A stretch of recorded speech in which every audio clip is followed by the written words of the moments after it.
এইভাবে ড্যাব ড্যাব করে কি তাকিয়েছো বলো তো? নজর লাগাচ্ছি। লাগাও। তারপর যদি আমি হারিয়ে যাই বা আমার শরীর খারাপ হয়ে যায় বা আমি মরে যাই, তখন কিন্তু কিছু বলতে এসো না। হ্যাঁ, থামলে কেন? আরো বাজে কথা বলো। এটুকু দিয়ে কি হবে?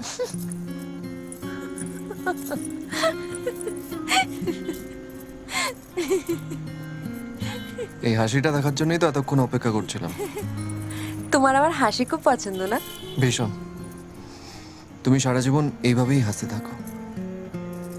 আচ্ছা, একটা কথা বলো তো, তোমাকে সারা জীবন এইভাবে দেখতে গেলে কি করতে হবে? না মানে, তোমার কি চাই আমাকে বলো। তোমার সব স্বপ্ন আমি পূরণ করব। তোমার তো টাকার গাছ আছে না?